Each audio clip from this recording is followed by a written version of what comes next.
Oke, serahkan ke Tirta kalau gitu. Silakan Tir.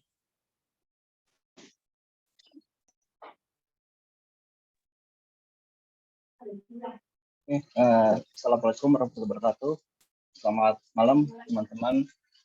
Uh, baik, untuk suara gue kedengeran kan ya?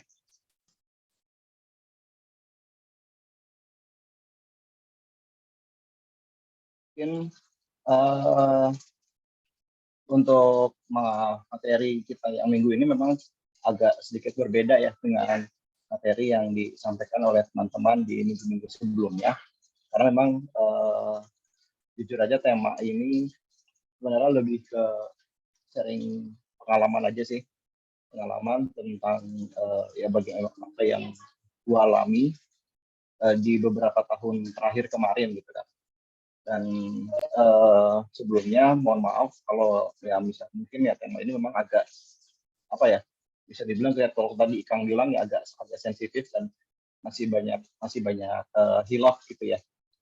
Dan tapi intinya gue sendiri nggak bermaksud untuk menggurui atau gimana, karena ya masih sama-sama perlu banyak belajar.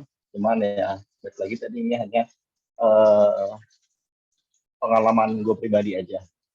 Dan ini izin gue share screen ya.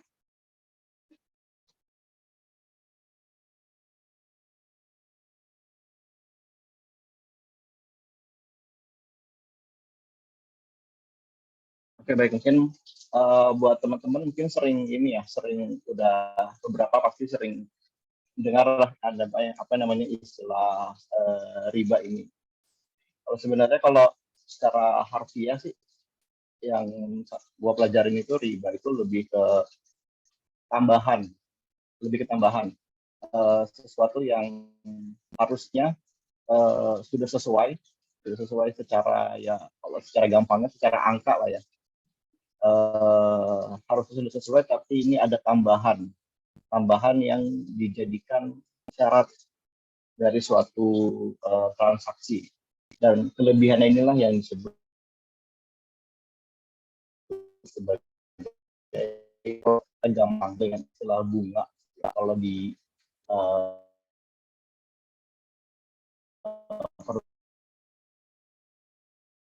perbankan atau pinjam kredit banget. Ayat-ayat yang menjelaskan tentang apa itu riba dan dasar hukumnya. Ada beberapa, gue sendiri juga nggak hafal, cuma nanti bisa teman-teman browsing sendiri. Dan kalau pertanyaan besarnya adalah, apakah setelah gue mengenal pengertian riba dan setelah gue mengenal dasar hukumnya, ayat-ayatnya, apakah hanya dengan itu akhirnya gue memutuskan untuk menjauhi yang namanya riba? Dan jawabannya bukan.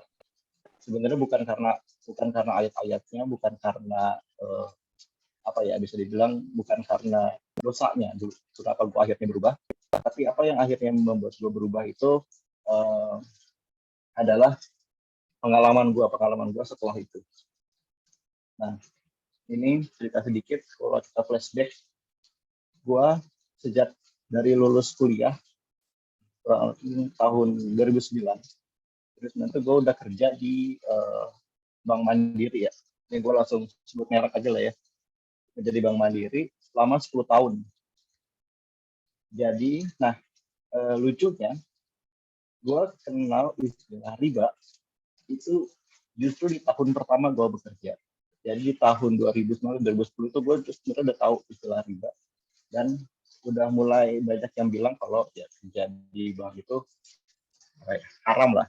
Ini kan bahasa kasarnya ya, kerja di bank haram. Cuman saat itu gue lebih cuek gitu. Masa ya haram sih gitu kan, orang kerjanya bener kok, kenapa harus haram? Dari situ gue ya gue cuekin lah pendapatnya kayak gitu. Sampai akhirnya di tahun 2018 itu gue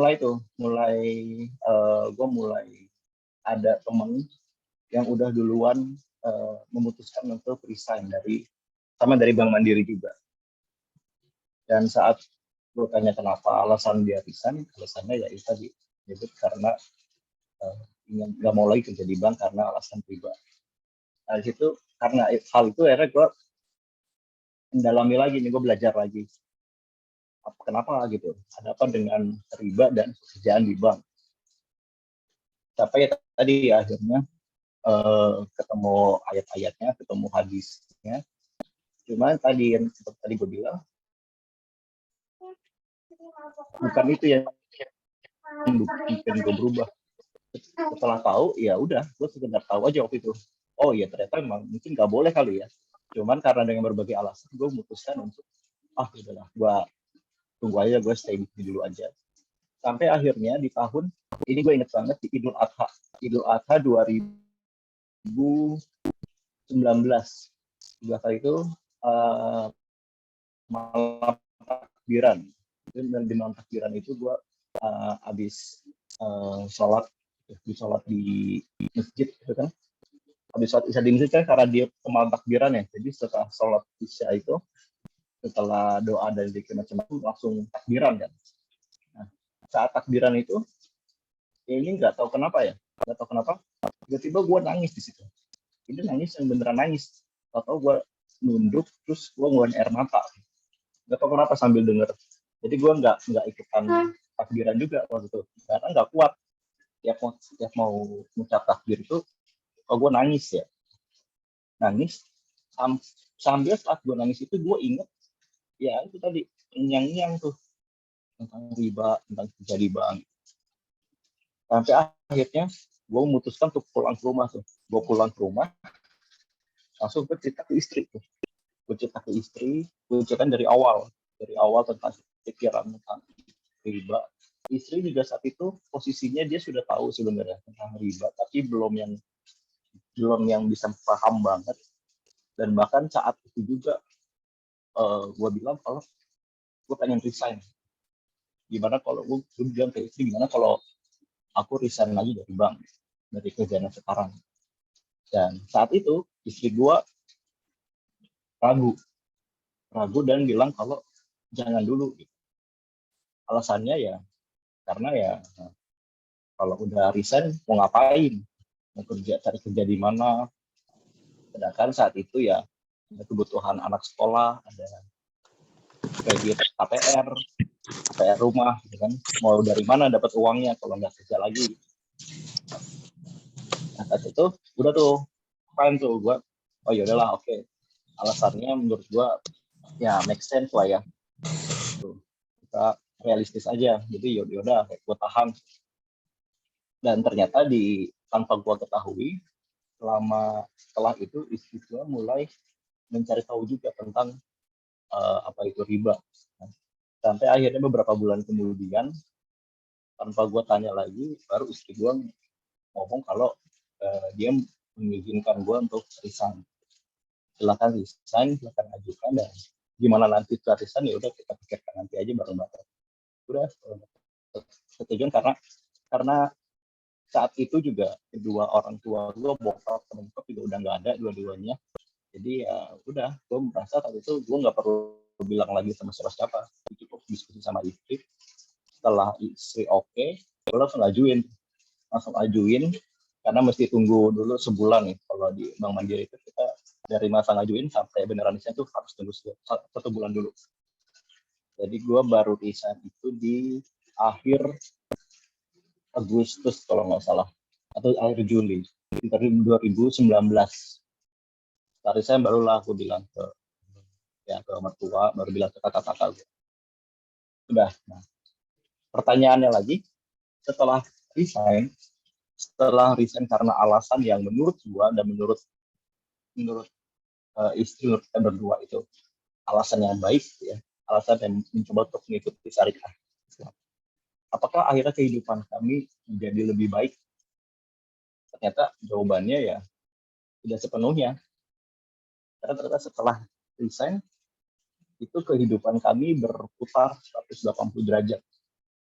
ya jujur aja kan, gue terbiasa bekerja, dan parahnya memang saat bekerja itu tidak berusaha untuk mengembangkan skill di bidang yang lain selain bidang perbankan. Jadi saat itu memang saat resign itu dapat ya kayak semacam uang pensiun, ada bank mandiri.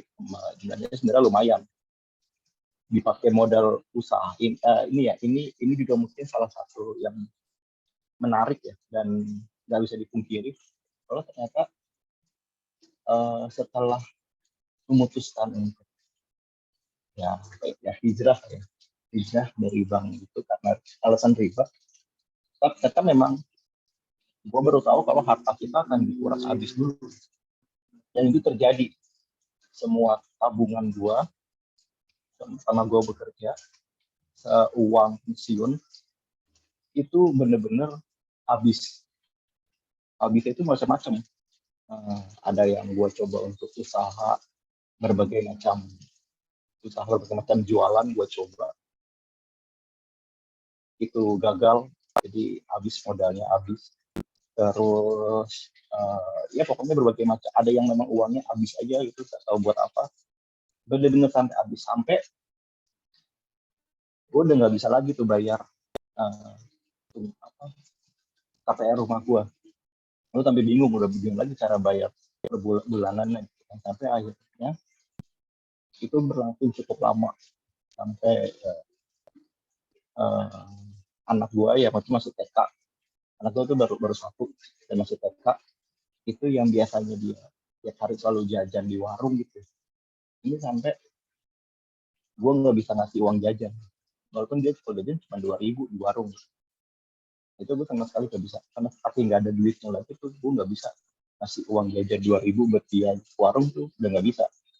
Sampai akhirnya ya dia juga, ya tadinya kalau makan tuh harus ada ayam goreng gitu misalnya, dan dia nggak doyan sayur, nggak doyan tempe, sampai dipaksain akhirnya dia mau makan cuma pakai tempe sama sayur kangkung.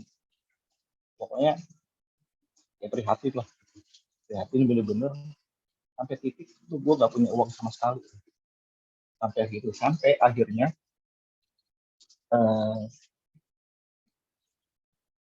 semua dirubah sama semua kuasa Allah, semua dirubah. Yang paling berasa di gua perubahan selama gua masih kerja di bank, sama setelah gua resign dari bank itu ada satu. Jadi istri gue itu ada sakit ya, sakit yang dia itu sakit itu kambuhan. Jadi dan setiap tahun itu pasti kambuh, jadi setahun sekali itu kambuh sakitnya, dan saat kambuh itu harus ada tindakan operasi kecil.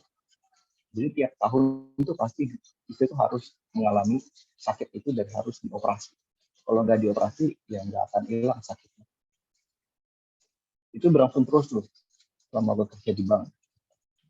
Nah tapi setelah gue memutuskan resign, ini tuh bisa dibilang uang gue udah mulai menipis. Tapi istri gue lagi sakit itu, dan mau nggak mau kan lagi harus ada tindakan. Nah ajaibnya ini ya bisa dibilang memang perusahaan Allah mungkin jalan yang pas. Saat itu uang gue udah mulai menipis, tapi ada satu teman lama di bank juga, dia lagi butuh uang untuk berobat ibunya. Dia butuh uang, dan akhirnya dengan sisa uang gue yang ada ya gue pinjemin aja, gue kasih pinjem, udah. Dan nggak lama setelah gue pinjem ini, nggak tahu gimana caranya, tahu saat gue buka IG itu ada IGS, satu klinik yang dia ngobatin kurang lebih penyakitnya itu spesialis untuk penyakitnya bini gue. Dan padahal iklan ini gue nggak pernah lihat sebelumnya, tapi tahu iklan itu muncul di IG gue, dan gue buka, langsung gue hubungin terus gue ngomong, gimana kalau coba yang ini, klinikan ini, jadi nggak usah ke rumah sakit dulu, biayanya lebih murah juga. Akhirnya itu setuju, Udah tuh kita kita ikutin pengobatan di situ, tetap harus ada tindakan. Tapi alhamdulillahnya ternyata itu adalah setelah tindakan itu bisa dibilang sembuh, dan sampai sekarang nggak pernah kambuh lagi. Dan ternyata setelah banyak diskusi dengan teman-teman maupun dengan teman-teman yang juga resign dari bank, ya, ternyata memang itu. Jadi banyak yang setelah di bank itu selalu sakit-sakitan, setelah resign ternyata sembuh, benar-benar sembuh. Dan banyak lagi yang lainnya, tapi banyak juga yang setelah resign ya dari mengalami yang gue alami, bahwa ya, hartanya itu diperas habis. Ada yang sampai akhirnya harus cerai dengan istrinya, mungkin istrinya nggak kuat, macam-macam. Ya, ada yang sampai dimusuhi oleh keluarganya, oleh orang tuanya, macam-macam. Tapi satu hal memang setelah tadi resign, walaupun tapi kenapa terasa tenang, benar-benar tenang. Dan yang tenang ini yang mungkin nggak bisa gue jelaskan dengan secara gamblang. Memang saat itu yang gue rasakan itu lebih menjalaninya, walaupun tapi enteng aja, gak ada beban, kan masih bisa karena bercanda juga, tahu-tahu juga. Sampai akhirnya saat tadi gue bilang ya, uang gue udah bener-bener habis banget. Saat itu udah mulai ada titik terang, ya rezeki gue dibalikin lah. Mulai ada kayak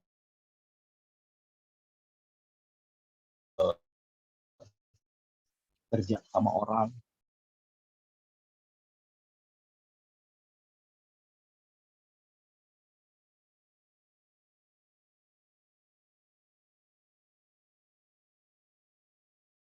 kan dan mulai bisa nabung walaupun KPR. Tapi gak punya tabungan, tapi justru dengan penghasilan yang lebih sedikit, justru bisa nabung saat itu, bisa nabung.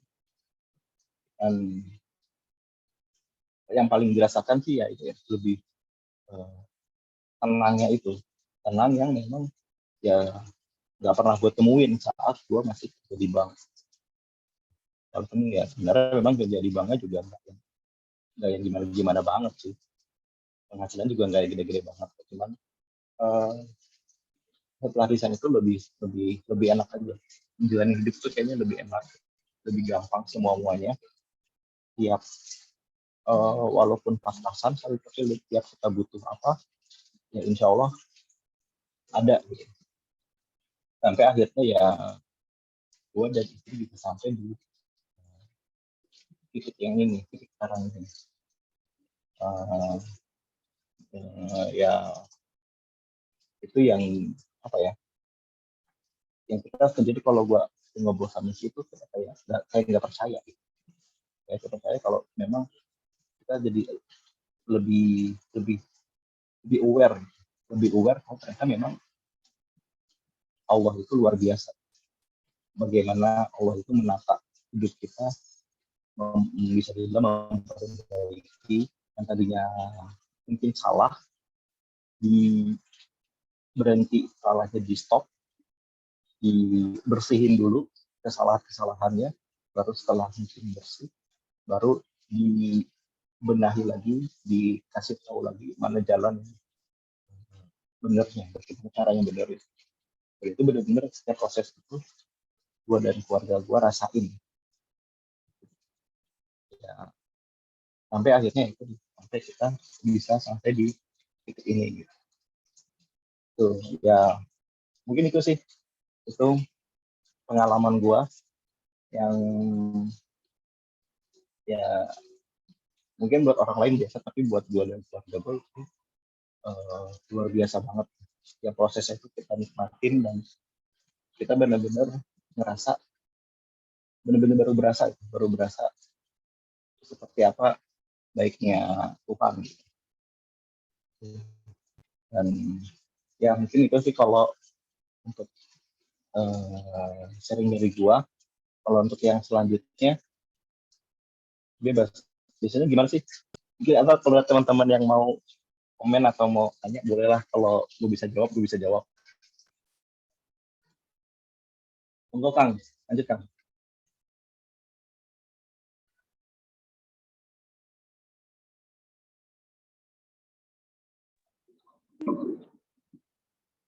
Oke, halo. Sorry, kedengeran nggak suara gue? Cek, cek. Ya, kedengeran Kang. Halo, halo. Oh, kedengeran ya? Oke, oke. Oke, thank you atas sharingnya. Menarik banget ya. Sebelum yang lain mau tanya jawab gitu ya, tapi silakan aja ditulis di kolom chat. Nanti yang mau nanya langsung aja gitu ya. Paling sebelum yang lain nanya, aku mau nanya dulu gitu ya. Ada ini nggak? Ada saran nggak? Maksudnya gini, teman-teman juga kan juga masih banyak nih yang berkembang di sana gitu ya. Ada saran nggak cara apa ya? Cara menasehatinya gitu ya.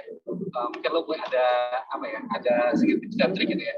Tahap-tahapannya gitu. Barangkali dengan tahapan yang paling apa ya? Yang paling santai dulu, gimana cara ngomongnya gitu ya.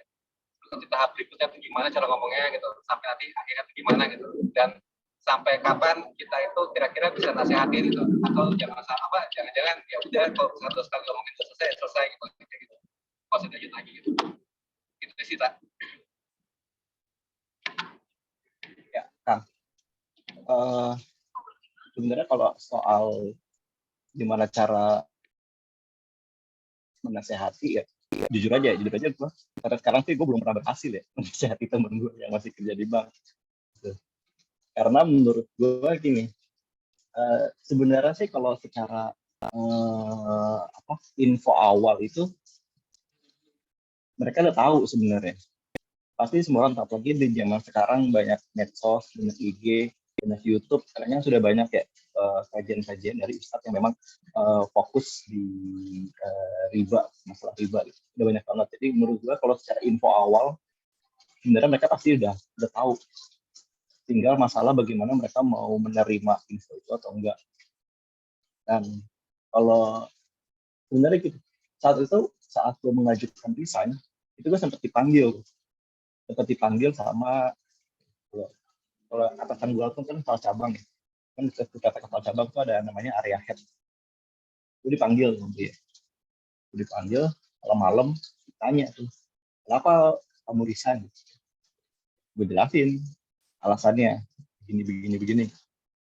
Lalu itu ditentang, dia menentang gitu dengan argumennya beliau gitu, kalau ya kerja di bank itu nggak begitu sebenarnya. Cuman ya memang mau nggak mau kita juga harus punya argumen yang kuat gitu. Kali itu gue harus punya argumen yang kuat untuk bukannya membantah, tapi minimal menguatkan gue sendiri gitu, menguatkan posisi gue, supaya ya karena memang kalau resign kan memang hak pegawai ya, cuman kan kalau nggak ada tanda tangan dari beliau susah juga gitu. Jadi saat itu argumen gue lebih ke menguatkan alasan gue gitu. Bukan membantah argumen beliau, tapi lebih ke menguatkan argumen gue kalau kalau pilihan gue ini adalah pilihan terbaik buat gue dan keluarga gue. Jadi baru setelah itu beliau bisa lebih cool down gitu. Karena sebelumnya sudah juga resign, tapi jadinya kayak debat kusir, malah ngajakin debat kusir sama beliau. Jadi kalau saran dari gue sih lebih lebih jangan coba membantah, karena masalah keyakinan ya, ini kan masalah keyakinan. Kalau udah masalah keyakinan itu kayaknya susah gitu dirubah. Kita nggak bisa membantah keyakinan seseorang sampai harus orang itu mengikuti keyakinan kita. Itu pasti susah gitu. Jadi lebih baik kita lebih banyak menguatkan argumen kita sendiri gitu. Kalau kita sekarang sebenarnya fine aja. Karena kebanyakan pasti gini Kang, pasti kebanyakan orang yang ada juga sebagian memang ada orang yang tahu tapi akhirnya mengajukan, ada orang yang tahu, ada yang yakin tapi nggak berani untuk resign. Karena tadi ya realistis aja. Dia kalau resign, gimana lagi dia harus ngapain lagi? Karena mungkin usia juga nggak susah buat kerjaan baru gitu kan. Banyak kan takut kalau udah resign susah lagi dapat gaji, susah dapat rezekinya dari mana. Sebenarnya itu jadi mungkin lebih ke meyakinkan mereka kalau sebenarnya ya rezeki kan udah ada yang ngatur ya di tempat kerja, tapi yang itu ya yang lebih punya kuasa. Jadi kerja itu kan hanya sarana mendapatkan rezeki, tapi bukan satu-satunya cara mendapatkan rezeki. Jadi setelah di sana ya pasti fine-fine aja. Ya, nggak akan kenapa-kenapa, nggak mungkin nggak makan. Menurut gue ya, itu untuk ekstrimnya. Gitu. Jadi kalau itunya ya, kalau masalah lembutnya ya, kita cukup doa aja lah. Gitu sih Kang.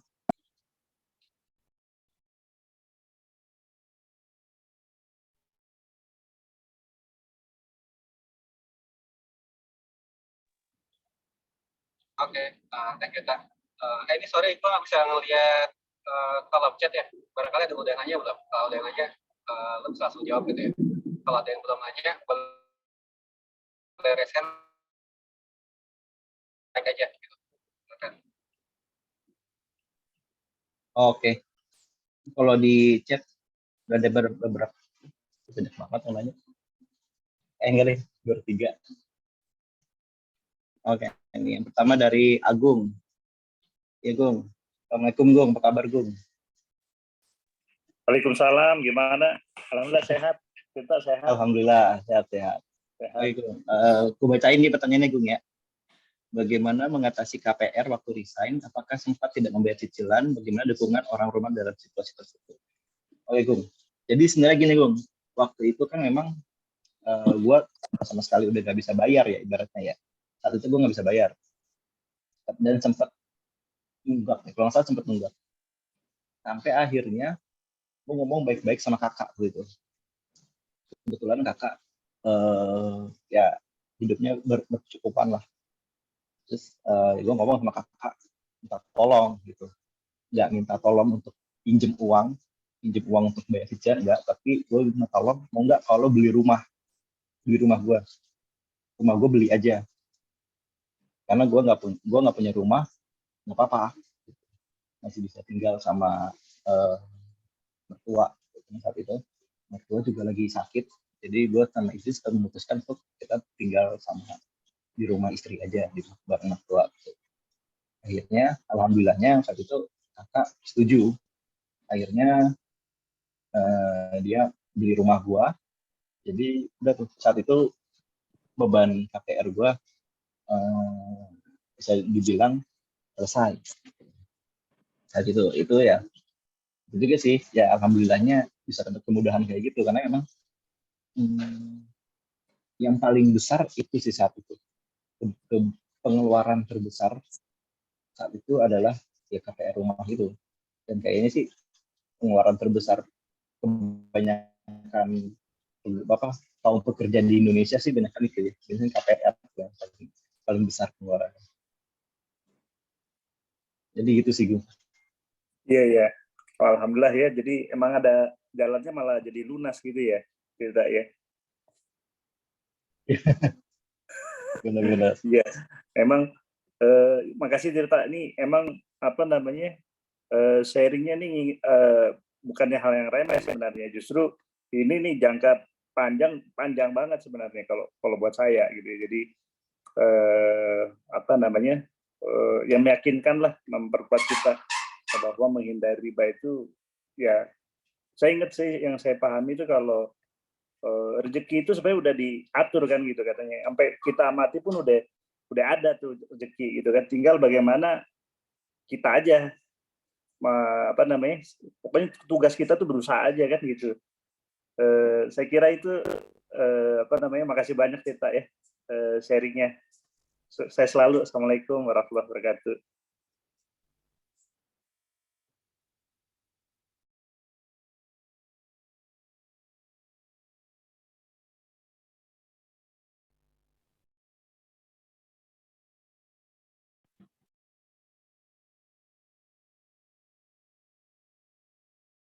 Oke, siap. Terima kasih juga Gung. Untuk yang berikutnya kali ya. Ada Bagus. Assalamualaikum Gus. Apa kabar Gus? Tanyaannya, sekarang kerjaannya apa? Apakah ada pikiran untuk kembali ke bank yang syariah? Eh, Sekarang, alhamdulillah, gue udah kerja lagi. Udah kerja lagi di PNS.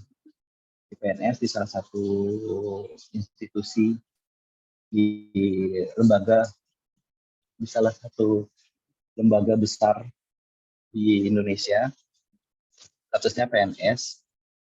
So, jadi nggak ada bisnis apa-apa sih, nggak ada bisnis apa-apa. Terus kalau untuk kembali ke bentar.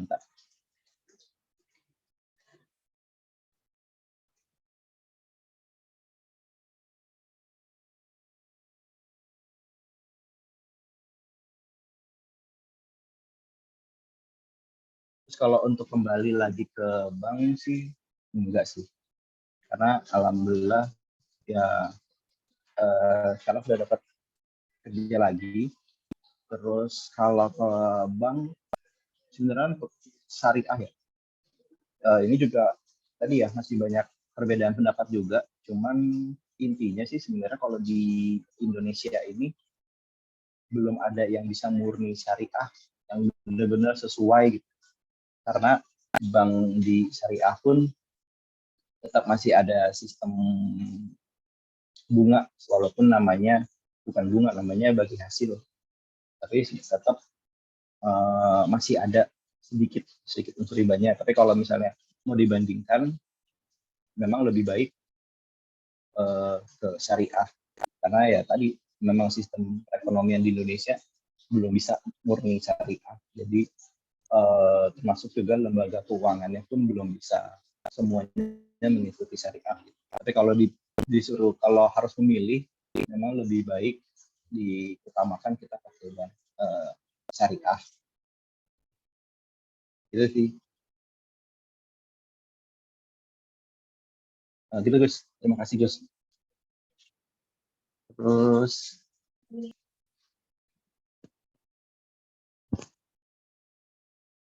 yang berikutnya dari Faisal.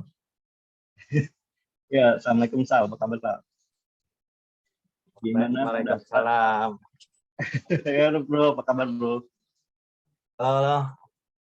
Baik-baik. Sayang nih nggak ikut dari awal ya. Nah, nanti lah lihat apa. Siap.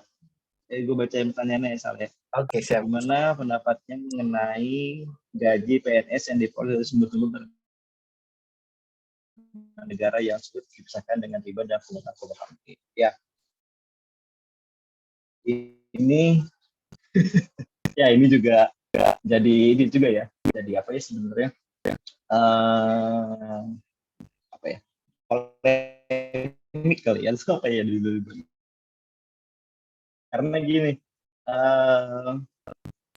ini kalau nggak salah ya, mohon maaf dikoreksi. Ini pernah ditanya oleh salah satu jamaah ke salah satu ustadz yang saat ini dia juga pemerhati masalah riba gitu, yang ya dibilang anti riba gitu. Lalu ditanyakan, terus jawaban dari ustadznya, memang balik tadi kayak yang tadi sempat gue singgung, kalau sistem perekonomian di Indonesia memang tidak pernah bisa lepas dari yang namanya riba, karena memang sistemnya pun belum murni syariah, masih ada yang pajak dan segala macam lah ya. Nah ya inilah kenapa akhirnya si Ustaz itu bilang kalau ada satu kondisi yang masih bisa dibilang dimaklumi, karena memang kita secara sistem kita belum bisa murni syariah, jadi ada beberapa kondisi yang dimaklumi, kecuali kayak tadi, karena ini, kalau PNS kan ya mau nggak mau gajinya dari pajak negara ya, dari pendapatan negara, dan itu nggak bisa kita hindari gitu, karena memang harus seperti itu. Berbeda dengan tadi kalau gue masih kerja di bank itu gue masih ada pilihan memang dia pendapatan dari bank itu apa namanya, dari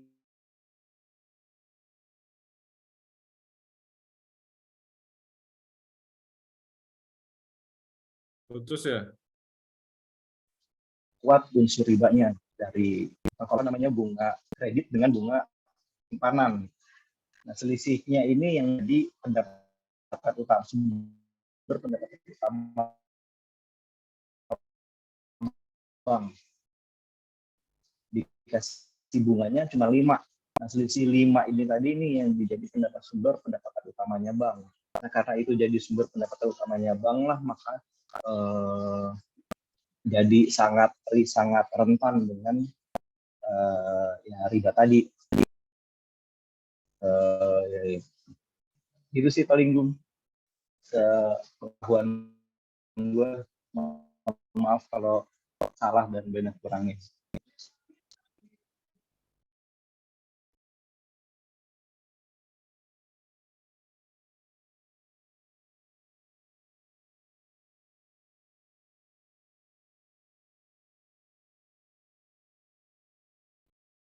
Itu salah. Mungkin Doni mau nambahin ya, Doni yang udah lama. Apain Don? Apaan? Faisal mah begitu kalau pertanyaannya. Follow up dikit ya, Tirta ya. Ya, Jadi sebenarnya tadi koneksi lo agak putus-putus, jadi agak robot tadi suaranya. oh, sorry. Ya nggak apa-apa sih. Gue nggak tahu gimana cara ininya ya. Tapi seberapa mungkin sih sebenarnya ya. Ini bukan pesimis atau apa ya. Seberapa mungkin sebenarnya kita ini bisa bekerja dengan orang lain tanpa benar-benar bersih dari debu-debu riba itu seberapa ya. Tadi Tirta sebenarnya udah jawab yang masalah PNS tuh ya, karena ada komposisi pendapatan dan sebagainya itu kan sesuatu yang bukan main bisnisnya negara itu untuk menghasilkan riba, itu betul. Tapi hal-hal seperti yang tadi yang Tirta juga udah singgung kayak pajak, kemudian pungutan bea cukai, kemudian itu kan sebenarnya juga ya saya pernah ini juga, itu kan sebenarnya juga bukan pungutan yang ada di dalam sistem Islam kayak gitu. Kalau kita ngelihat di perusahaan yang swasta, itu juga sama tuh, ada pendapatan dari bunga deposito, pendapatan dari ini terus kira sama. Bahkan kalau di sistem perbankan saya tuh belum kebayang gitu kalau dunia itu tanpa riba itu seperti apa. Bank-bank itu siapa yang mau menghidupi mesin ATM dan sebagainya. Ini bukan defense ya, tapi maksud saya tuh belum dapat pemahaman gimana caranya sistem keuangan modern itu berjalan tanpa ada insentif riba gitu. Sehingga gimana caranya itu orang-orang itu mau dengan sukarela sediain ATM. Ini sedikit diskusi aja. Saya tuh sempat mikir gini. Kalau kita mau bikin sistem tanpa riba, maka harusnya perbankan itu semuanya adalah institusi negara. Gitu. Jadi digaji sama negara aja gitu. Karena kalau nggak kayak gitu, gimana caranya mereka ini bankir-bankir ini mau bekerja dengan sukarela menyimpan duit kita dan sebagainya. Gitu. Harusnya orang-orang perbankan semua ASN aja. Jadi mereka nggak punya insentif untuk narik ini.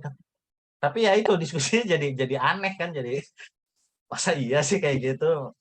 Nah itu mungkin Tirta udah punya insight baru terkait itu ya. Saya itu sebenarnya juga sering, karena saya di ekonomi, saya waktu itu sempat juga mikirin mungkin gak sih sebenarnya ekonomi tanpa ada riba.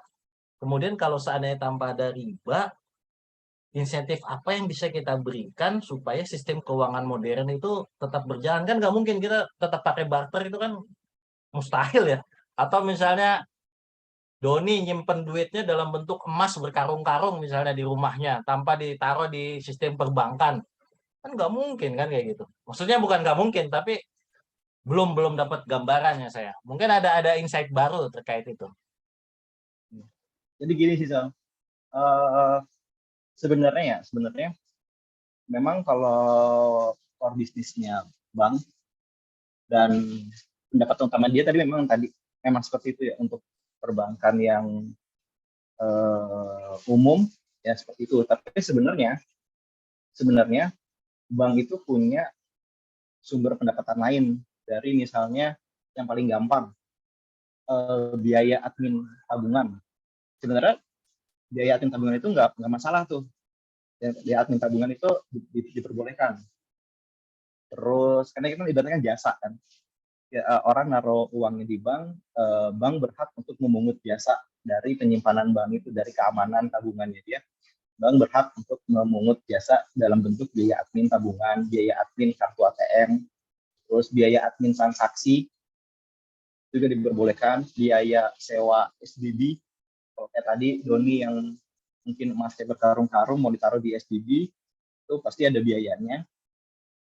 Itu juga diperbolehkan. Nah, sebenarnya bank bisa menarik biaya kayak gitu, dan itu bisa jadi sumber pendapatan bank, walaupun memang secara persentase tidak besar pasti dibandingkan tadi dengan sumber pendapatan selisih bunga. Nah, sebenarnya bagaimana cara menambal kekosongan kalau misalnya bank ini mau murni syariah dan tidak memungut bunga gitu ya. Sebenarnya ada solusi transaksi yang bisa dilakukan kalau mau secara syariah. Ini yang aneh tahu ya. Itu jadi gini, misalkan lo mau beli mobil, seharga 200 juta gitu kan. Gue misalnya bank nih, gue sebagai pihak bank, lo mau beli mobil 200 juta. Nah, cara ini mohon maaf kalau koreksi kalau ada salah, caranya kita berdua pergi nih ke showroom nih, misal. Lo kita beli, gue sebagai bank, pergi bareng ke showroom, lo bilang, gue mau mobil yang itu harganya 200 juta gitu. Nah, oke, kita sepakat mobilnya itu harganya segitu, nanti gua dulu yang beli tuh, pihak bank dulu yang beli gitu. Ini kondisinya lo nggak punya uang 200 juta tunai. Saat itu kondisinya lo nggak punya uang 200 juta tunai, jadi akhirnya gue yang beliin dulu seharga 250, gue beli dulu 200 juta mobilnya, pihak bank yang beli, kemudian gue akan jual ke lo dengan harga 250 juta dan boleh dicicil tanpa ada bunga. Jadi tinggal 250 juta misalnya dibagi 10 bulan. Misalkan seperti itu. Nah, itu diperbolehkan cara-cara seperti itu. Jadi bank itu ngambil selisih harga sebagai keuntungannya dia. Sebenarnya praktek yang kayak gitu boleh. Nah, cuman kalau yang tadi bilang, kalau kita mau bicara debu-debu riba itu memang itu juga udah pernah disebutkan oleh Rasulullah gitu. Pernah ada hadisnya yang gue tahu, kalau nggak salah bunyinya itu adalah akan datang suatu masa di mana riba itu akan seperti debu. Jadi kenapa disebut debu? Karena mau nggak mau kita ketempelan. Gitu. Mau nggak mau kita ketempelan. Gitu. Jadi saking udah menjamurnya praktik riba dan saking sudah umumnya orang-orang di masa itu ibaratnya ya bukan menghalalkan ya, mungkin lebih karena ya nggak bisa lepas dari praktik riba itu, ya akhirnya disebut debu. Nanti disebut debu karena debu itu kan kita nggak bisa menghindari debu, mau nggak mau kita pasti ketempelan. Jadi ya itu sih Sal, makanya itu susahnya. Sebisa mungkin kalau memang kita bisa menghindari ya dihindari, tapi kalau nggak bisa dihindari ya udah, mau nggak mau kita harus, mungkin kita sudah hidup di zaman itu gitu sih Sal. Commute, Val. Iya. Poin itu ya sebenarnya yang tadi yang gua maksud ya. Karena memang di sistem keuangan modern itu kayaknya kalau misalnya biaya admin itu jadi sumber pendapatan bank, hampir pasti tuh gaji pegawai bank itu nggak jauh sama gaji guru honorer mungkin kan. Terus kantornya nggak mungkin bisa punya kantor di Sudirman kayak gitu, cabangnya segitu banyaknya. Kayak kalau solusinya adalah bikin setiap orang nyimpen harta kekayaannya sendiri, ya nggak bakalan bisa banyak dia nyimpen duit. Ya kan itu. Terus kalau seandainya tadi yang Tirta bilang itu sebenarnya konsep yang selama ini diklaim dilakukan sama Bank Syariah kan. Ya. Ya itu dan itu pun sebenarnya saya pernah dengar ada kritiknya juga karena itu kan seperti mengakali ya karena kan segala sesuatu kan dimulai dari niatnya kan hanya untuk lolos dari itu saja dan itu juga nggak bisa menjadi nggak bisa menjadi sih ya memang mungkin lebih baik tapi permasalahan yang muncul kemudian gimana kalau seandainya dia nunggak dan ada denda itu kan juga akhirnya balik lagi ke pertanyaan pasal baru itu pasal yang asalnya kan segala kelebihan pembayaran itu adalah riba. Nah, itu repot juga itu kan jadi perbankan syariah kan. Tapi akhirnya ya yang terjadi yang saya tahu ya akhirnya orang cukup puas ketika ada stempel halal aja udah gitu. Karena memang saya sempat coba coba cari ini kayaknya memang belum nyampe sih kita kalau buat saya ya ilmunya tuh gimana caranya ya buat itu. Salah satu mungkin yang menurut saya paling itu ya itu sampai dengan pemahaman saya sekarang ya. Kayaknya sistem keuangan moneter tuh harus jadi public goods. Artinya public goods ya jadi barang yang diselenggarakan oleh pemerintah. Yang artinya ya PNS semuanya itu harusnya orang-orang itu. Ya itu sharing itu aja ya pendapat aja ya. Itu aja Tirta, makasih banyak ya sharingnya ya. Ya, sama-sama Sal. Thank you juga Sal.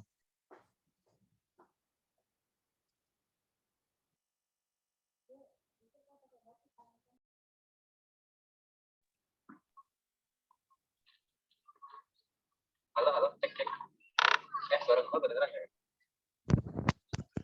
Malam Tir.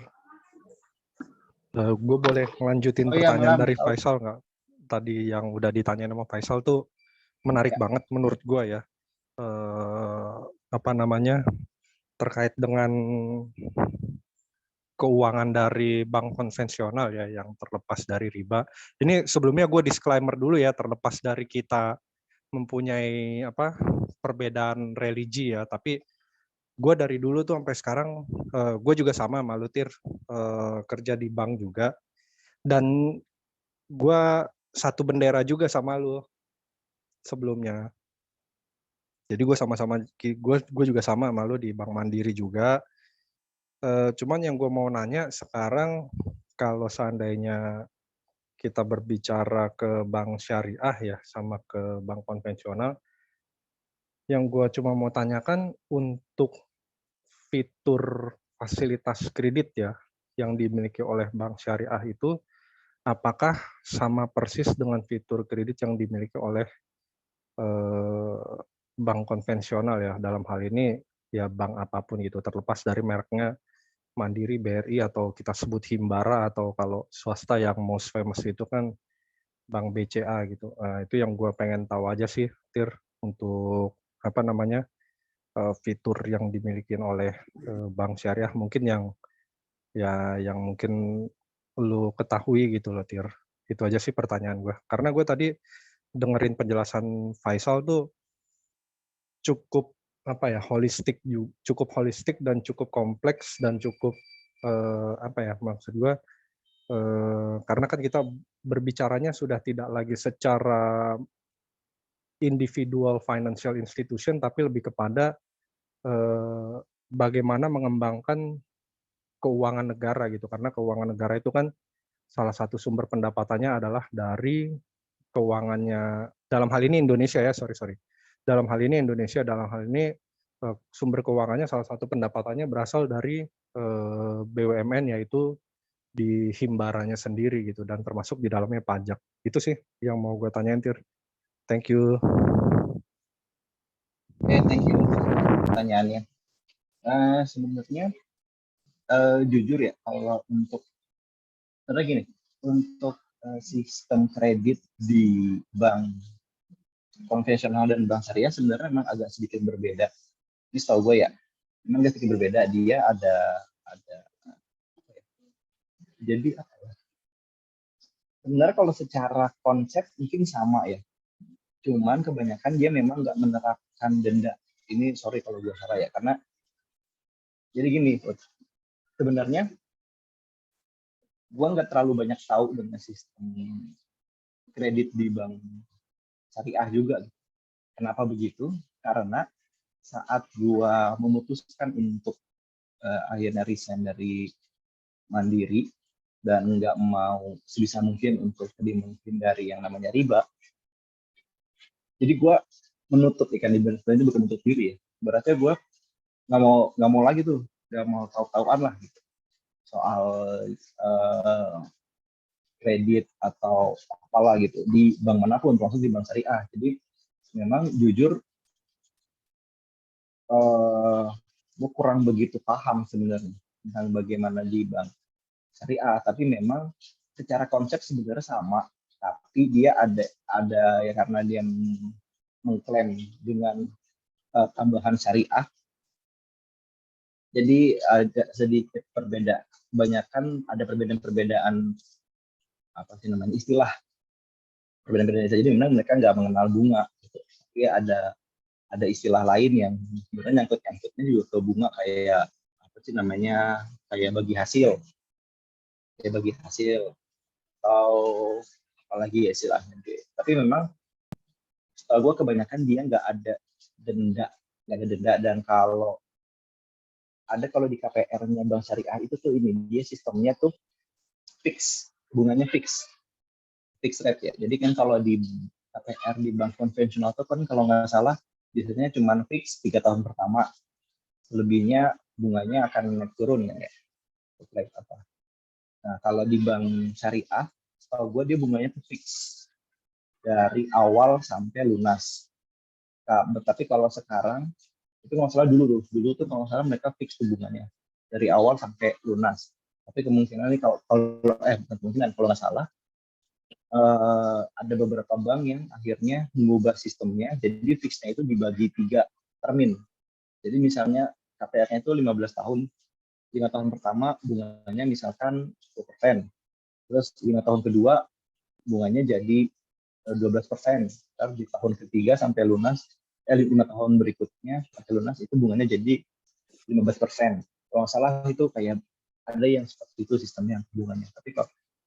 Tapi ya itu dia namanya, mereka nggak menamakan namanya bunga, namanya apalah gitu istilahnya gitu.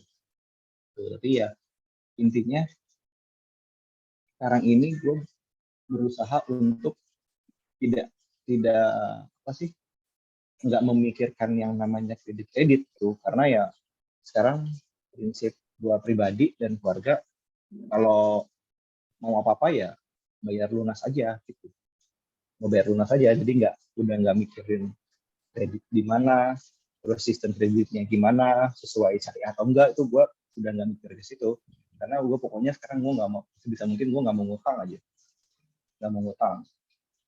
Kalau emang mau butuh sesuatu, kalau ada duitnya beli, kalau nggak ada duitnya ya udah nggak usah dibeli, gitu, nanti aja kumpulin dulu aja duitnya gitu sih kalau gue sekarang. Jadi gue nggak, makanya gue soal yang kredit gitu gue nggak terlalu mempelajari lagi gitu. Karena memang udahlah nggak usah lagi, biar mendingan nggak usah tahu aja itu sih. Mungkin kalau teman-teman ada pandangan lain atau ada info lain sih monggo. Sip. Thank you Tir atas informasinya. Ya, sama-sama. Gue sih terus terang senang aja sih gue mempelajari maksudnya fitur-fitur produk bank. Dalam hal ini kan di financial instrumentnya itu kan banyak ya kalau kita berbicara di fitur produk bank ya. Terutama kalau kita melihat itu kan berita-beritanya kan bahkan untuk di negara barat sendiri kan salah satu negara yang yang berkenan dan mau untuk menjadi bisa dibilang kayak sentralnya untuk bank syariah itu untuk di negara barat itu kan kalau nggak salah untuk pertama kali disampaikan itu adalah di Inggris ya kalau nggak salah ya. Mereka mau menjadi negara itu mau menjadi sentralnya bank syariah untuk di benua Eropa kalau nggak salah sih. Itu aja sih yang tadi pengen gue tanya. Thank you banget Tir atas penjelasannya. Oh iya, untuk yang Faisal tadi gue tertarik juga tuh Sal untuk menanggapi yang lo tanyakan itu Sal. Menambahkan informasi dari Tirta tuh kalau bagaimana pendapatan bank itu seandainya tidak didapatkan dari kredit. Salah satunya yang bisa kita ambil itu transaction banking Sal. Jadi kalau kita sederhananya kalau yang udah sering kita perhatikan itu di kehidupan sehari-hari itu kalau seandainya kita belanja ke Gramedia gitu ya.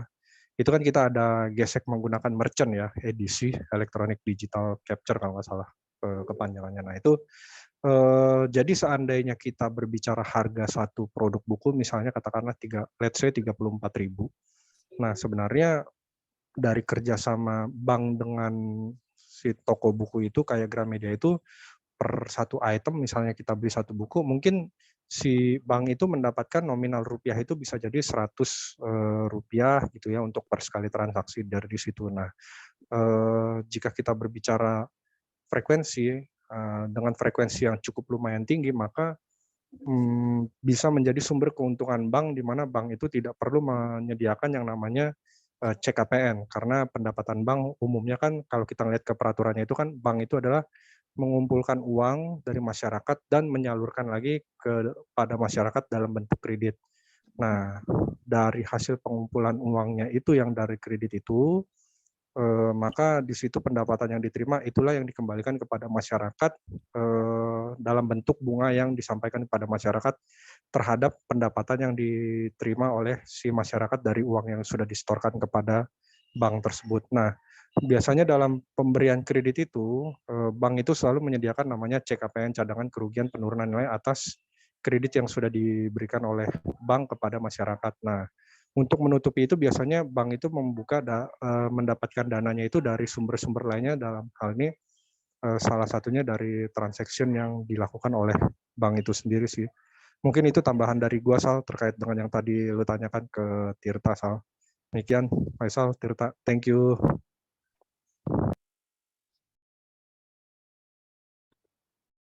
Thank you, Ut.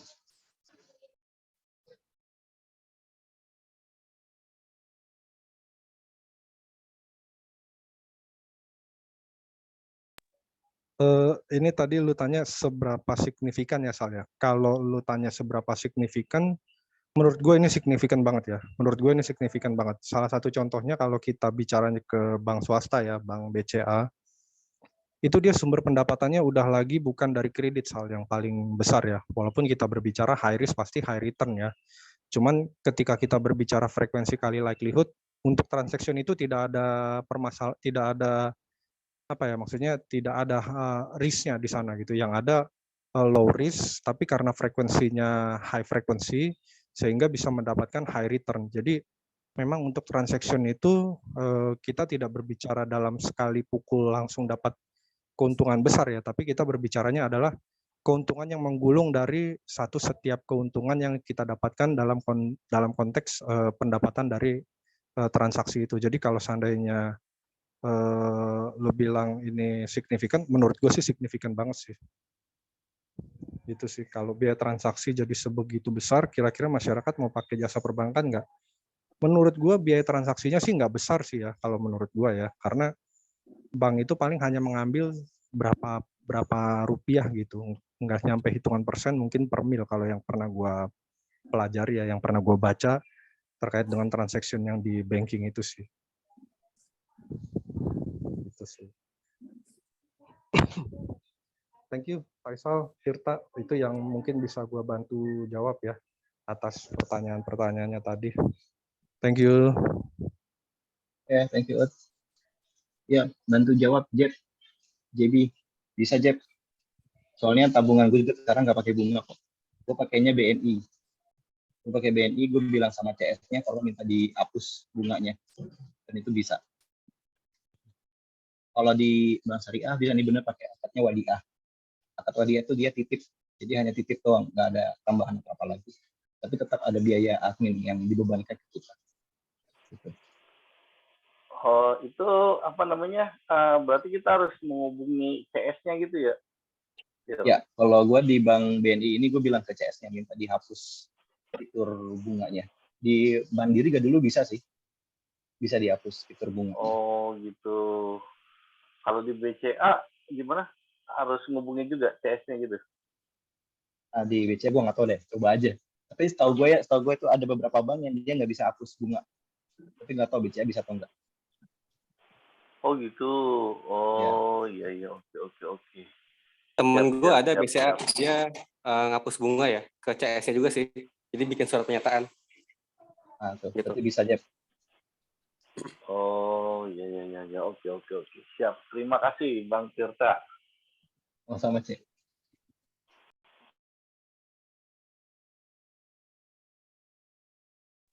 Gimana? Ini Masih Ode ada nih, yang Ode lain lagi? harusnya bisa sharing sih, Ode. Gimana kalau di sana, Dek? Yang di Arab ya?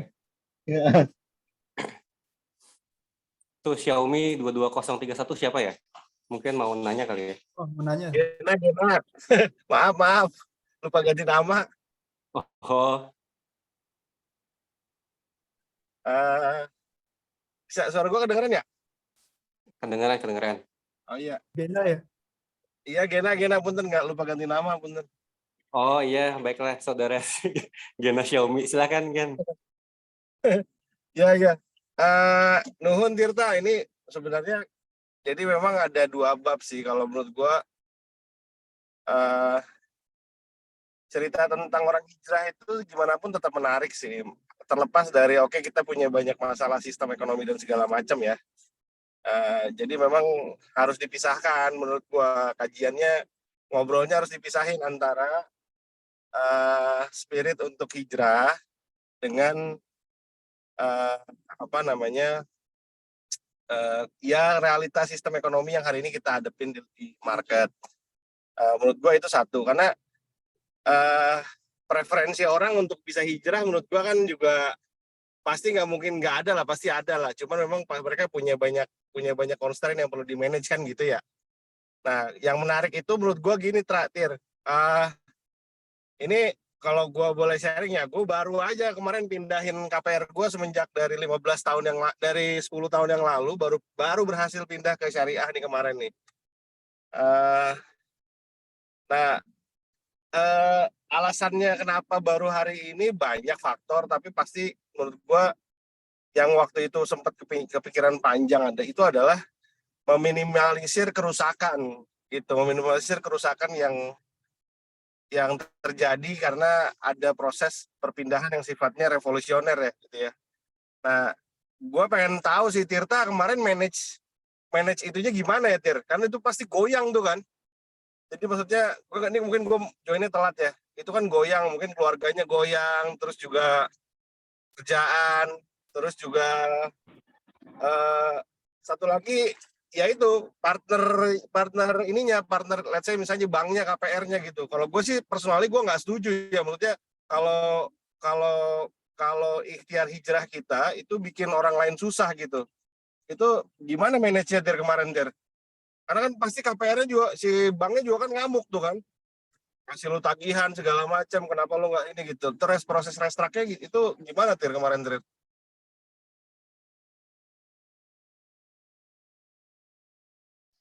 Bangga. Oke, iya, oke Gen, sorry. Emang kalau dibilang goyang sih, ya goyang sih ya pasti. Cuman ya tadi itu sih Gen,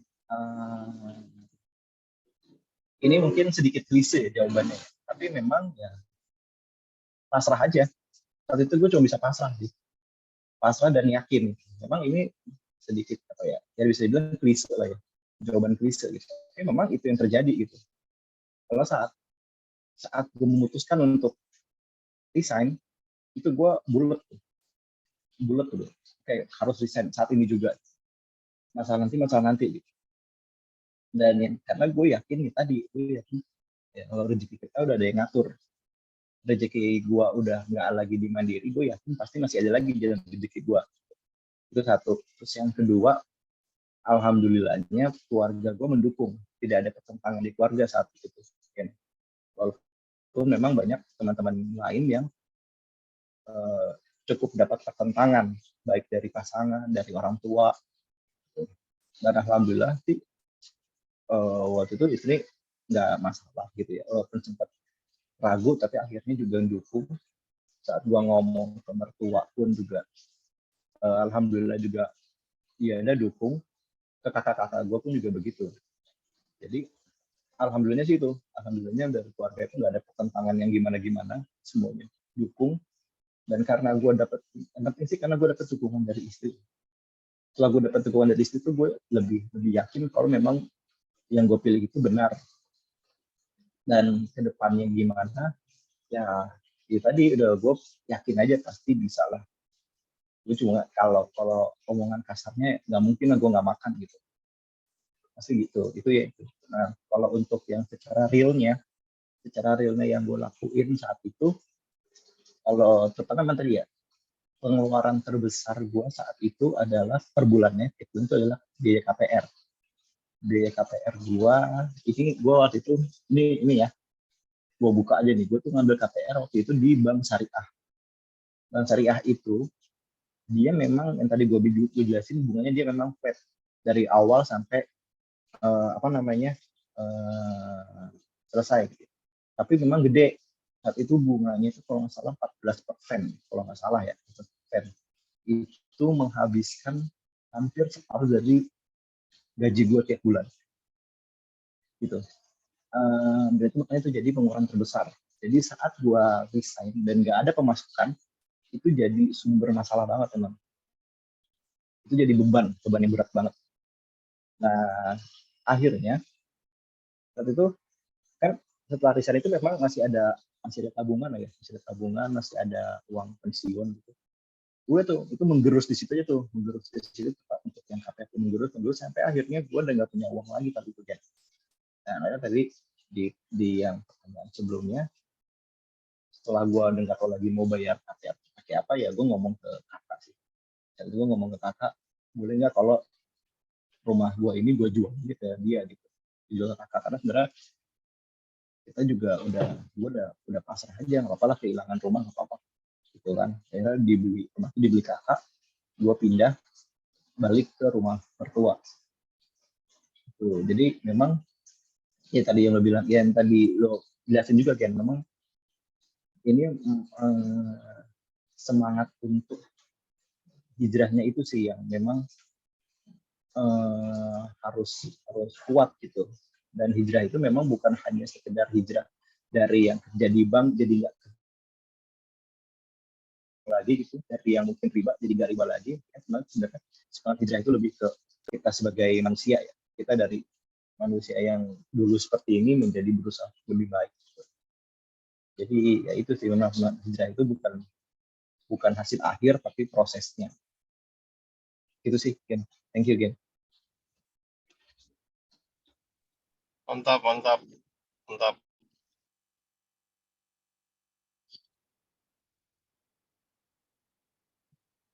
Itu biaya bunga lebih tinggi gara-gara ngambilnya semua dari primary. Midi primary itu lebih mahal. Iya benar. Iya benar. Jadi uang bank syariah sebenarnya ngambil juga dari Bank Mandiri sama BCA. Itu makanya gue bilang balik dulu ke sistem keuangannya. Kalau bicara sistem makanya nggak selesai kalau bicara sistem. Ya benar, itu dia.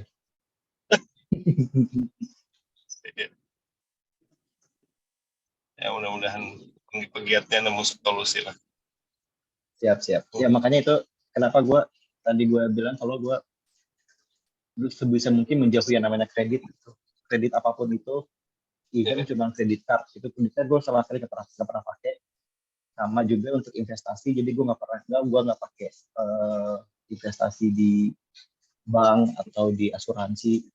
Gue sekarang sama istri lebih milih investasinya ya di emas aja sih. Gitu sih.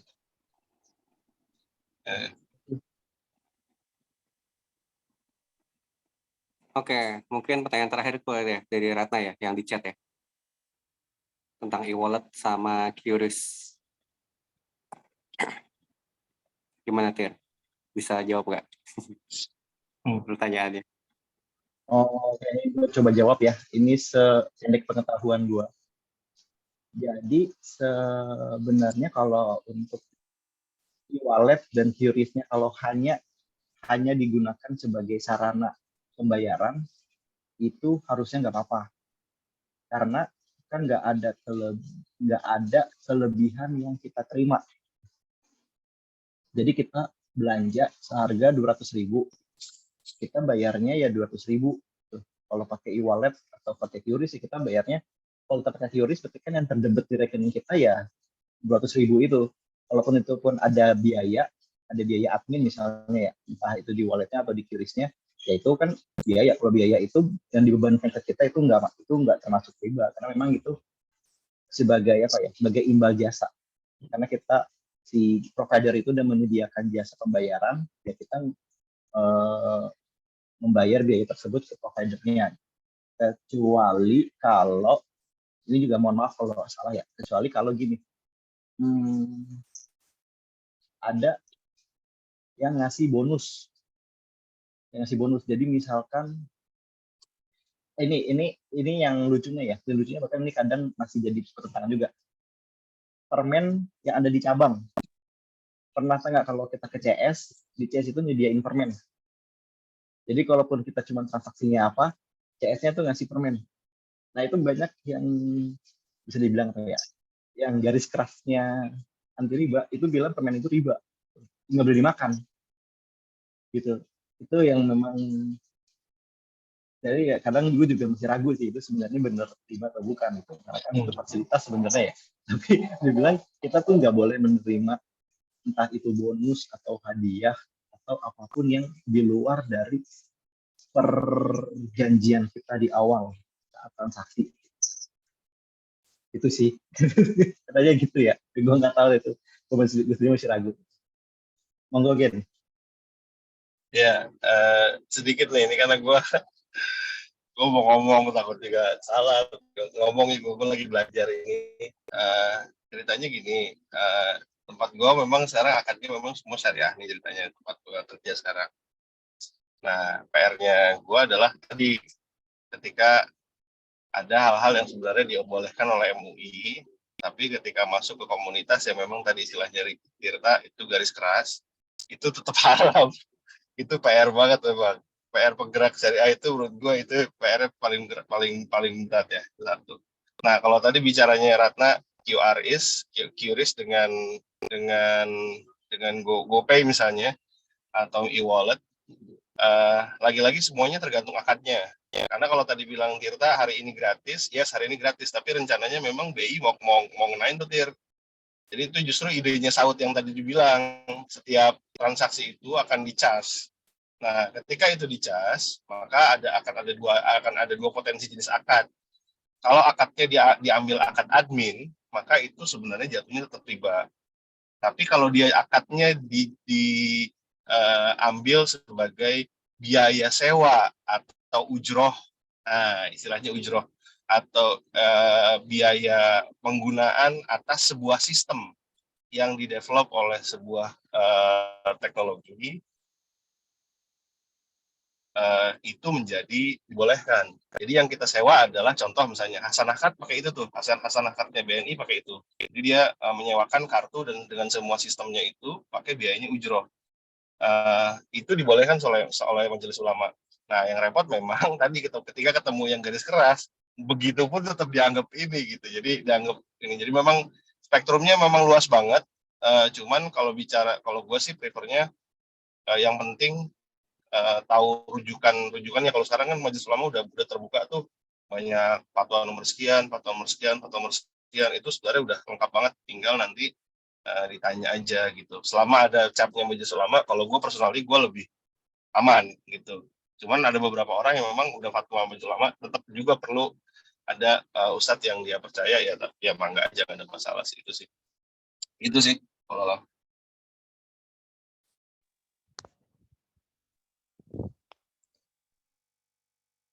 Kang, Tir, sorry. Gue boleh menanggapin yang ditanya sama Midi nggak ya? Yang Midi udah ada pertanyaan nih. Ini karena kayaknya kan bank konvensional banget ya.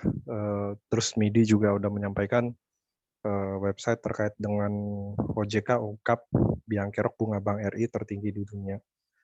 Sebenarnya nggak apa-apa Tir ya, gue bantu jawab ya Tir ya. Thank you Tir. Jadi gini Mit, kalau kita berbicara mengenai apa yang tadi lu tanyakan itu sebenarnya nanti akan kembali lagi kepada peraturan atau sistem atau mekanisme keuangan yang sudah diterapkan oleh pemerintah yang ada di Indonesia gitu. Karena kita berbicaranya di POJK-nya itu ada namanya penetapan aset dan kualitas bank. Itu dianya sendiri seperti yang tadi gue sampaikan, itu ada namanya setiap bank itu wajib melakukan pencadangan atau namanya CKPN, cadangan kerugian penurunan nilai atas setiap fasilitas kredit yang sudah diberikan kepada nasabah ya, atau dalam hal ini kepada debitur. Kita sebut debitur deh, karena term nasabah itu adalah untuk funding nasabah, untuk nasabah dana, sementara kita sebut term debitur itu untuk nasabah yang mengajukan atau menjadi atau yang mempunyai kredit di suatu bank ya. Jadi biar kita lebih tepat sasarannya ya, maksudnya apa sih yang dinamakan nasabah, apa sih yang dinamakan debitur. Nah, terkait yang tadi Midi share itu, jadi di POJK-nya sendiri pun sudah menyatakan bahwa bank itu mempunyai cadangan kerugian penurunan nilai, secara nilai kolektibilitas mulai dari lancar hingga macet. Kalau saya boleh bantu uraikan, call 1 itu lancar, 2 itu DPK, 3 itu tidak lancar, 4 itu saya lupa apa namanya, tapi yang jelas 5 itu namanya macet. Dari mulai call 1 sampai dengan kolektibilitas 5, dari mulai lancar sampai dengan macet, itu setiap bank itu melakukan namanya pencadangan tersendiri. Jadi memang pencadangannya itu sendiri pun sudah ditetapkan persentasenya ya. Jadi semakin tinggi suatu ini berkaitan dengan target keuntungan bank juga ya, sehingga bank itu pun juga perlu menetapkan CKPN-nya untuk bisa mengembalikan dananya kembali kepada masyarakat, dan juga berkaitan juga dengan keuntungan banknya itu sendiri. Jadi saling tarik menarik antara keuntungan bank, kemudian dana yang harus dikembalikan kepada masyarakat, dalam hal ini berupa bunga yang harus dikembalikan kepada masyarakat, dan kemudian keuntungan banknya itu sendiri, serta yang terakhir adalah peraturan pemerintahnya. Karena kalau tidak salah itu untuk bank di Indonesia itu sudah ditetapkan oleh POJK, atau kalau dulu diatur oleh Bank Indonesia itu diatur untuk kolektibilitas 1 saja udah nilainya nominalnya 1% dari limit kredit yang sudah ditetapkan oleh dari limit kredit yang sudah didapatkan oleh si debiturnya. Seandainya kita ambil contoh misalnya gitu ya, ada PT Angin Ribut gitu, dia mendapatkan limit kredit misalnya sebesar 500 miliar gitu. Nah, 1%-nya sendiri dari 500 miliar itu, kalau dia kolektibilitasnya debiturnya itu lancar, si Angin Ribut itu lancar terus, 1% itu dari 500 miliar sendiri kan sudah lumayan cukup besar ya. Kalau 500 miliar tuh nolnya berapa tuh? 11. Kita ambil 2 ya udah sekitar 500 juta. Jadi memang faktor dari target versus dengan peraturan dari pemerintah itu sendiri udah menyatakan bahwa memang itulah menjadi 2 hal itu yang menjadi faktor mengapa nilai net interest margin atau kita sebutnya bunga itu menjadi cukup lumayan besar di Indonesia. Kira-kira seperti itu sih, Mit, kalau gue boleh bantu memberikan penjelasan secara lebih holistik atau secara lebih detail ya, secara komprehensif atas apa yang sudah Midi tanyakan. Terus yang informasi yang sudah Midi sampaikan juga di website, di chat website yang melalui chat itu juga kurang lebih seperti itu secara holistik dan komprehensif kalau gue boleh jelasin tadi. Kira-kira seperti itu sih, Mit.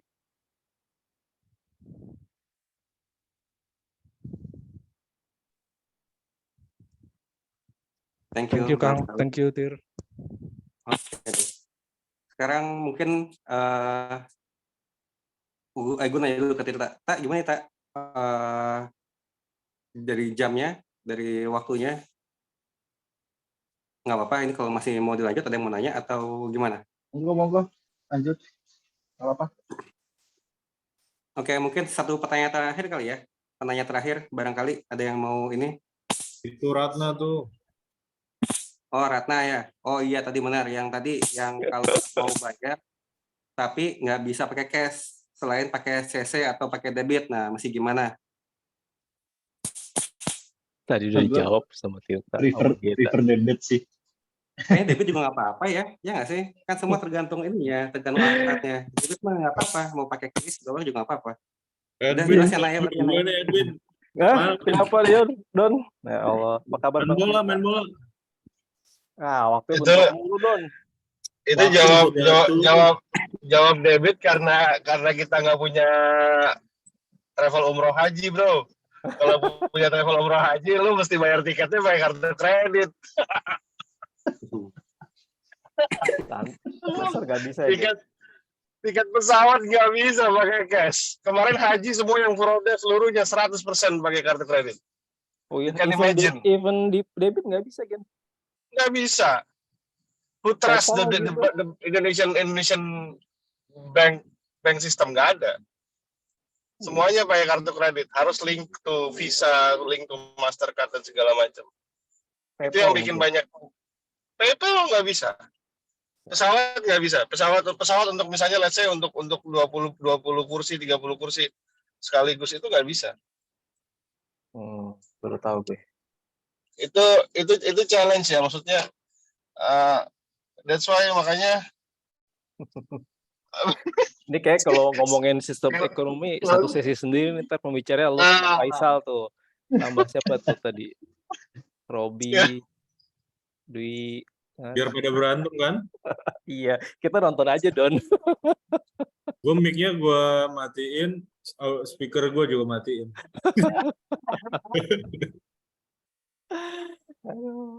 Dapat salam dari istri gue, Tirta, dia Sundari. Oh iya, Lama waalaikumsalam. kita nggak ketemu. Mungkin tadi mau nanggapin sedikit sih yang punya Ratna tadi. Iya, setahu gue ya. Nggak tahu nih kalau gue juga masih belajar, cuman setahu gue, ya kalau QRIS per sekarang memang karena dia masih ngambil dari rekening kita juga ya, insya Allah nggak riba gitu ya, termasuk ya debit gitu kan. Kecuali kalau pakai kartu kredit, nah itu kan kita karena hutang, dari hutang itu ada kelebihan yang harus kita bayar, nah ribanya di situ gitu loh. Nah mungkin yang menarik ini ketika kita pakai e-wallet ya, misalnya OVO, GoPay dan lain-lain gitu kan. Gue pribadi sih mengambil pendapat yang itu termasuk akad hutang gitu. Jadi ketika lo pakai GoPay dan OVO atau sejenisnya, terus lo dapet cashback tuh kan rame tuh, lo banyak dapet cashback, diskon segala macam. Nah itu yang kita mesti hati-hati sih. Karena di situ kalau ya tadi gue bilang gue ngambil pendapat yang itu akadnya hutang, maka bonus-bonus tadi itu akan masuk ke riba sih. Nah, Ratna. Jadi, nah untuknya sekarang udah banyak yang ya kalau bisa ketika lo nggak bisa matiin cashback-nya ya nggak usah pakai gitu. Cari metode pembayaran lain yang cash atau yang pakai yang nggak dapat bonus-bonus itulah. Gitu. Itu aja sih paling komen gue. Alhamdulillah, makasih ya Dwi jawabannya Mas Tirta, Sama-sama. Dr. Gina, sama Ikang. Ini kalau misalnya, maaf menanya lagi ya, mumpung perwakilan dari ibu-ibu nih. Habis ini saya mau izin live, ngantuk soalnya. Nah, kalau misalnya e-wallet saya ganti ke kartu kredit, tapi pas di bulan selanjutnya tagihan keluar, saya bayar lunas semuanya, apa itu masuk ke riba juga? Gimana?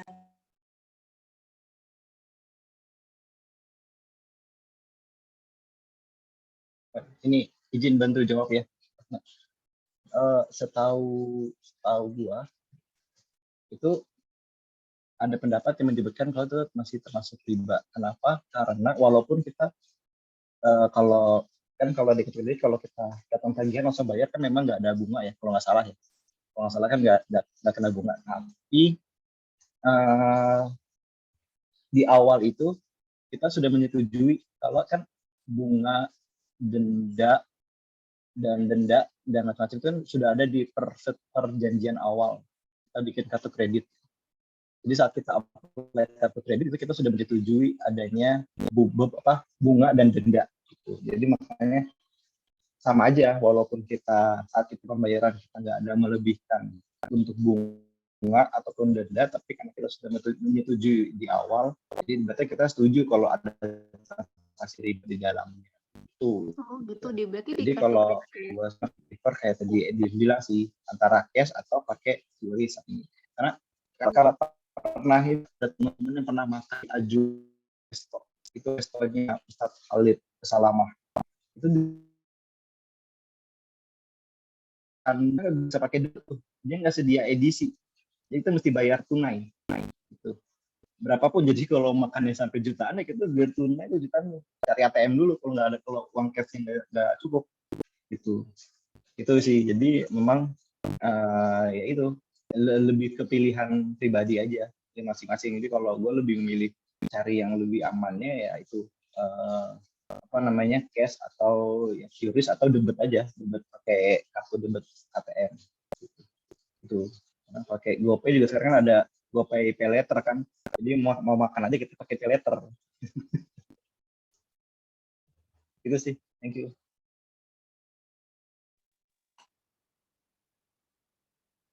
Oke deh, thank you semuanya nih atas ininya. Barangkali ada lagi yang mau ini penasaran gitu ya. Tapi menarik sih tadi ya, yang yang udah dibahas rame-rame gitu ya, sama Gena juga. Kalau gua sih mungkin setuju juga gitu sama Gena ya. Maksudnya gini, secara individual memang emang masih dipisah ya antara pembahasannya gitu ya, antara individual kita menjauhi riba dengan keseluruhan secara negara gitu ya. Ya nggak sih? Maksudnya gini, kalau negara mungkin agak susah. Kenapa? Karena bank sentral kita kan begitu ya. Terus kita ngarepin ada perubahan juga gitu, mungkin agak susah sih langsung sebegitunya gitu ya. Tapi sebagai individual, maksudnya kita yang muslim kan udah jelas ya, dilarangnya tuh riba gitu ya. Ya udah, berarti secara individual semaksimal mungkin ya kita jauhi ribanya gitu. Beberapa tahun lalu gue pernah dikasih hadiah buku gitu ya dari istri gue gitu, karangan Ustadz Erwandi gitu, yang harta haram dan halal gitu ya, harta muamalah gitu ya. Satu pesan gitu dari istri gue tuh, dia bilang, kamu jangan berani-berani bawa harta haram masuk ke rumah gitu. Dan gue rasa itu sebagai kepala rumah tangga ya, yang khusus buat para cowok gitu ya, yang jadi kepala rumah tangga itu jadi satu prinsip yang harus dipegang gitu ya. Tapi nanti kalau misalkan teman-teman ngerasa tadi misalkan ada yang bilang ini kalau QRIS ini jatuhnya ke sini, kalau ini mah enggak jatuhnya ke sini. Nah, itu mungkin nanti pilihan mungkin itu pilihan aja gitu. Tapi yang jelas karena tadi ini kan Tirta udah share nih, udah bagus banget gitu ya.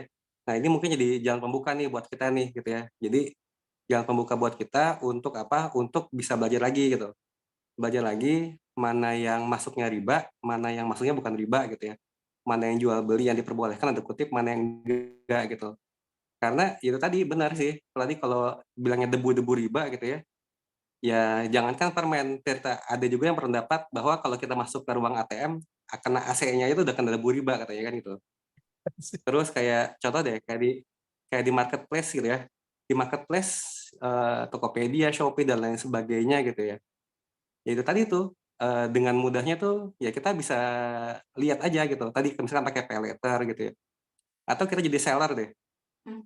Sekarang tuh ada yang namanya inklusif kan ya, keuangan inklusif gitu ya. Jadi ibaratnya kayak si Tokopedia, si Shopee tuh bisa tuh dia ngasih kredit gitu ya ke seller gitu. Lihatnya dari transaksinya gitu kan, gitu. Jadi gitu sih. Nah ini mungkin si Ode ini terakhir nih kali ya, mau share gitu ya. Silakan deh. Share apa, Kang? Tadi Oh, itu yang ya, Bang Saudi. apa? tadi ada Jibril nanya kan, mungkin ini ya siapa tahu ada yang nanti jadi presiden gitu di Indonesia gitu kan, mungkin bisa mengcopy sistem bank di sini gitu. Emang buat ini aja, buat informasi, gue juga baru tahu kan sistem bank di sini gimana. Jadi di sini itu nggak ada bank syariah gitu, karena katanya kalau ada bank syariah berarti nggak ada yang bukan syariah gitu kan. Jadi semua bank sama aja gitu. Karena jadi di sini sistemnya uangnya dapat dari mana? Yang pertama kan kita nggak dapat bunga gitu ya. Itu udah jelas-jelas kan. Nah pertanyaannya uangnya dari mana? Ya mereka dagang gitu. Jadi di sini yang lumayan besar namanya Bank Ar-Rajhi ya. Nanti bisa di Google lah. Jadi Ar-Rajhi ini punya Sulaiman Ar-Rajhi, itu dia termasuk 10 bank terbesar di dunia gitu. Nah, pasti bingung kan dari mana dia dapat untungnya gitu. Jadi dia itu dagang. Mungkin ini bisa ditiru ya sama orang Indonesia juga.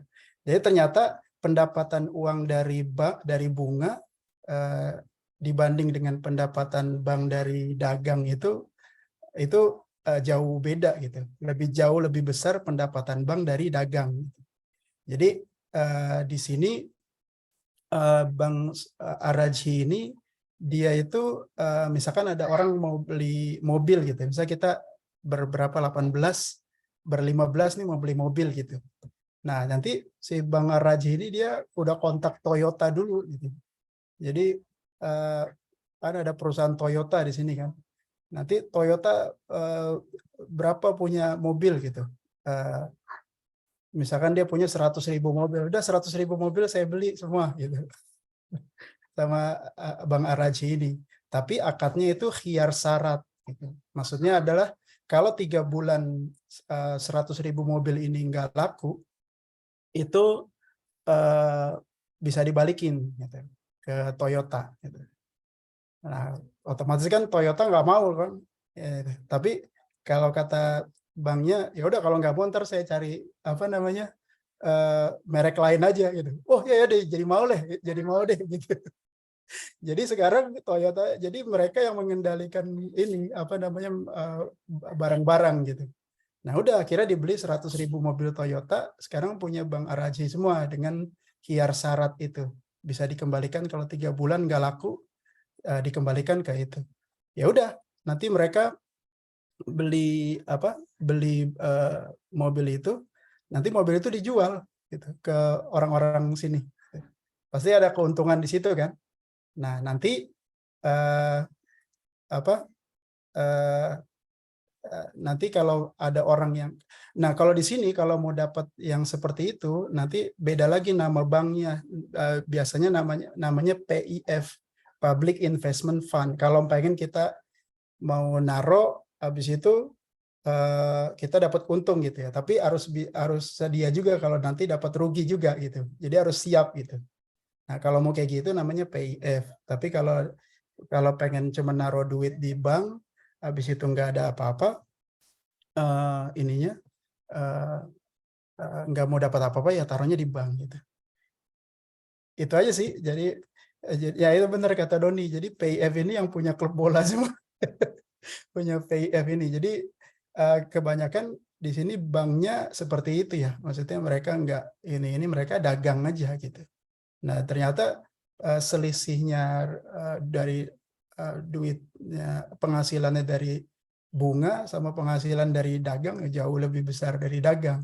Karena nanti mereka mengendalikan semuanya merek dagang itu gitu. Seperti itu.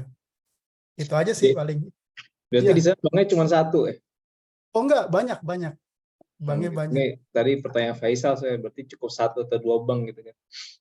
Enggak, banknya banyak. Nanti Tapi sistemnya sama? Sistemnya sama. Yang jelas kan nomor 1, kalau kita naruh kita nggak dapat apa-apa. Itu kan. Nomor 2, ya udah akadnya tapi utang. Jadi kita misalnya naruh nih, ya kan? Kita naruh ke bank, kita udah tahu kalau duit kita itu bakalan buat beli mobil yang tadi itu, ya kan? Nah, habis itu tapi kita nggak dapat apa-apa gitu. Jadinya ya nggak riba kan gitu. Tapi akadnya utang gitu.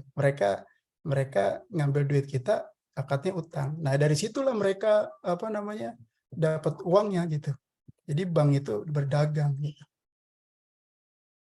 Kayak gitu sih apa namanya buat sharing aja. Nah karena kayak gitu keseluruhannya kan nggak ada ininya ya, nggak ada narik uang-uang yang selisih-selisih itu gitu. Karena sistemnya itu semuanya berdagang. Dan malah jadi seperti itu. Ya mungkin ya nggak tahu ada tulisan dari mana nih? Dari iya betul. Purmorobaha dengan benar Gena seperti itu. Di Indonesia juga udah ada lembaga yang kayak Nggak riba nah sistem jadinya. betul. Karena kita Nah dagang, kalau rugi ya betul rugi, kalau untung ikut untung. betul. Dan Nah benar Kak ini ya deh silakan. sorry benar nih kata Robi di Indonesia mungkin ada gitu. Ya tapi kalau nggak kompak susah gitu kan. Kalau nggak kompak satu negara, kalau ini kan karena sistem negara kan. Nah kayak tadi kan, kalau misalkan dia nggak mau kan sistem banknya semua sama kayak di situ kan, di sini kan. Nah kalau misalkan Toyota nggak mau ngejual 100.000 mobil, ya udah saya beli di merek lain, ya udah otomatis dia mau ngejual gitu. Dan kompakan semua satu negara sistemnya sama seperti itu. Kalau ada yang beda-beda ya mungkin ya itu crowdfunding. Nah kalau di Indonesia gue kurang tahu yang itu ya apa namanya gimana itunya ya. Cuman ya cuman sharing yang kalau di sini gimana gitu. Dan ternyata nanti bisa dicek ya, maksudnya siapa itu Sulaiman Ar-Rajhi. Dia jadi orang yang apa? Mungkin saat ini orang yang masih hidup yang harta wakafnya paling tinggi di dunia gitu. Dia punya apa ratus-ratus hektar kebun kurma yang semuanya apa diwakafin gitu. Dan ada masjidnya kan di mana?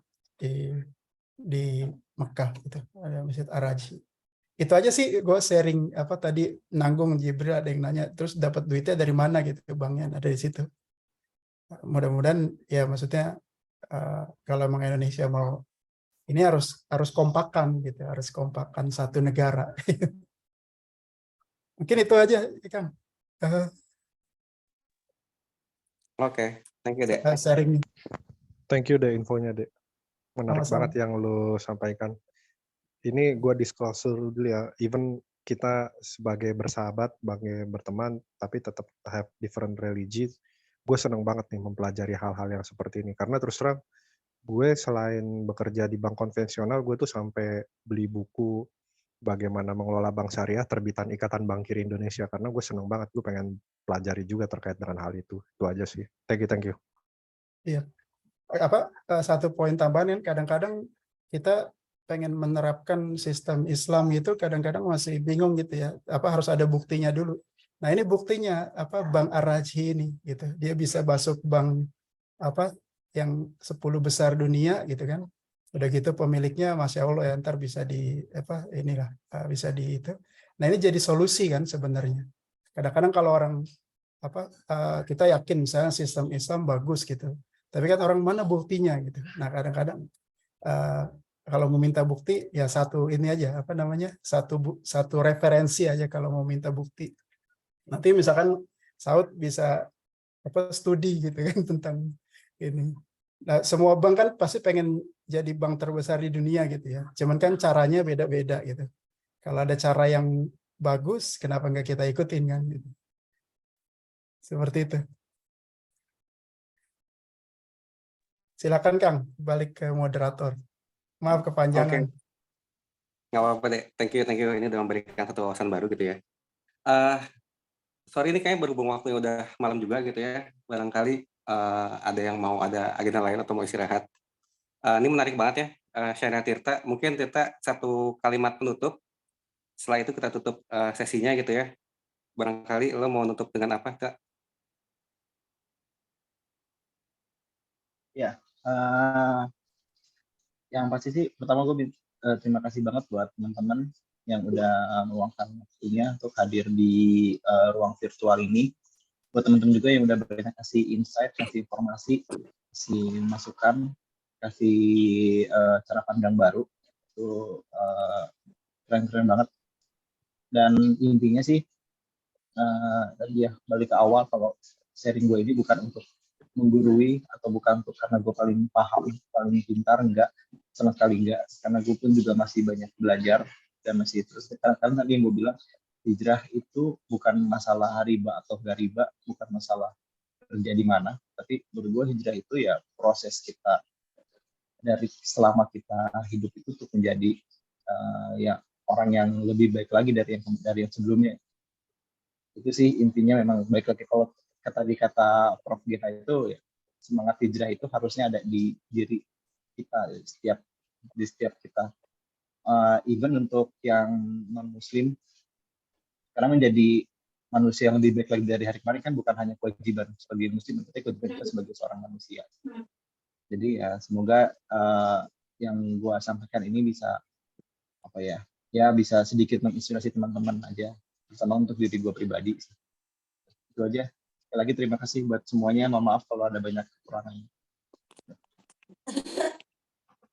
Thank you, Tirta. Thank you, Tirta. Thank you, Tirta. Oke, kalau gitu gue tutup aja ya sesi malam ini ya. Sampai berjumpa lagi di minggu depan ya.